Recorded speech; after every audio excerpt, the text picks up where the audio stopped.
Good morning, everyone. Karen Scholl, one of the Operations Section Chiefs for the Alaska Incident Management Team, here for your September 25th morning brief. Couple of things to note. Just one of the things you'll see, most of the team members here at ICP are wearing these wristbands. Every day we get our temperature checks. It's part of our COVID mitigations. So we get temperature check, and that ensures that anyone who's in this building at least has had a basic screening for the day. We're also all wearing face masks when we're interacting, walking along the halls and such. So those precautions are being taken every day, and we're very aware of that. And our troops out in the field are also have screening and temperature checks every day when they're going in to get meals. Let's see, so for today, operations, we're going to have a little bit of a different wind pattern today. It's swinging around from the southwest to the northwest. That's going to allow us to really start our firing plan, which is to bring fire down to the 36. So the Highway 36 right now has been closed to westbound traffic, and anticipate the closure for the eastbound traffic here shortly. It is going to be closed between the 36 and the 3, so traffic will be allowed to go down the 3 and 36. That area will be open. It'll be closed between there and drop point 113, which is just south or right around the summit. So the only traffic that will be allowed in this area will be fire traffic and our support vehicles, which are supporting the efforts for the folks on the ground.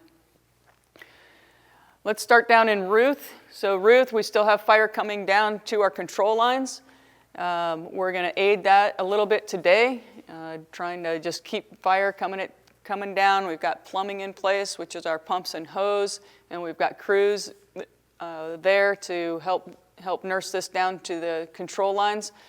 Everything sat really nicely last night, overnight, so fire is doing good on this side. Last night operations from the top of South Fork Mountain along our control line. Crews last night were able to bring fire all the way down to the South Fork of the Trinity into double cabin flats. On the other side of the South Fork of the Trinity, crews were able to bring fire down from the east side all the way down to the control line, which right now is the river. What's going to happen today and why the road is closed is we're going to bring fire down another control line down into, close to Forest Glen, but down into the flats and tie it into the highway here. And then once that's complete, we're going to bring fire eastward along Highway 36. Hopefully by the end of today, we'll have fire down to about mile 18 into close to mile 19. And then tomorrow's plan is to continue to bring fire eastward. So with the winds, this is a pretty coordinated effort, not only between the folks on the ground, but looking at the forecasting. So our winds today should be beneficial. They'll be coming, swinging around out of the northwest, which will push the fire as we're bringing it down and push it back into itself. So that's good for us. We are anticipating some funny wind in here, meaning with the topography, with South Fork Mountain and the topography in there, winds will want to try and channel and push a little bit to the east, so we're keeping an eye on that. But right now, the winds are looking favorable.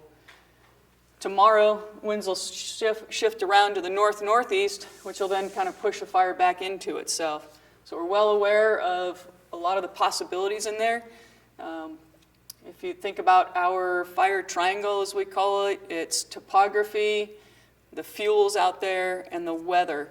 And all those three things taken together kind of determine what kind of fire behavior we can expect and how we can manage the fire. So those are the three factors that we're always considering, weather being the most uncertain, of course.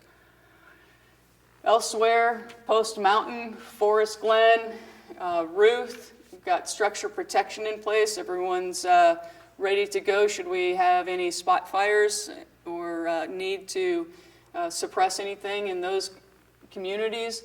Post Mountain, Still testing all of the equipment and supplies in there and filling all the water tanks so that they're ready to go.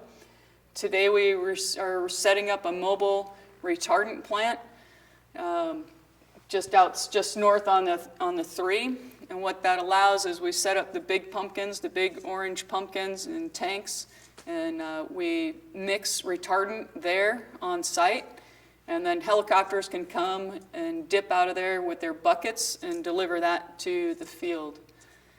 We also have a couple of fire bosses, which are water scooping aircraft, fixed wing aircraft, that are coming to us sometime today, probably later into the day. What that will look like if we use them is most likely they'll be scooping off of Ruth Lake and delivering water to the fire line. We also have larger water scooping aircraft called CL-215s. You may also see them out here, or they may return to base and get retardant. So we've got a couple of extra types of aircraft in the mix today. We still have 5 heavy helicopters, so the large Sikorskys and Chinook type aircraft that are assigned to us and will be working.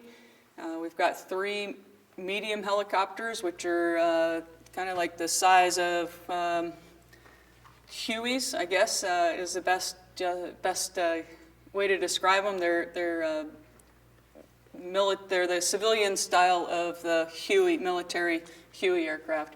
And then we've got a couple of light helicopters, which are the smaller helicopters usually used for reconnaissance. So we've got a large air fleet that's available and should be useful all the way around as long as we have good clean air. Wildwood and other communities along the 36, we have a plan for you guys. Our plan is to hold fire along our dozer line and improved roads here. And so far that's looking really good. If we have any issues with the fire over near Red Mountain, so the fire near Red Mountain snow gap has progressed towards our control line. If needed today, we will fire along our control line to keep fire west of that. Over here in Quebec, on the far east, north of Yola-Boli, continuing to mop up and secure this. And most of we've got a crew in here working with some water tenders supporting their effort. The other engines that are assigned here are going to be reassigned and able to help in this effort as needed. So we're set up for a busy day, lots of moving parts. There's a lot of coordination going on. And firefighters are poised and they're ready to respond. And so we're looking for a good day. That's it for your morning brief. We'll talk to you guys later.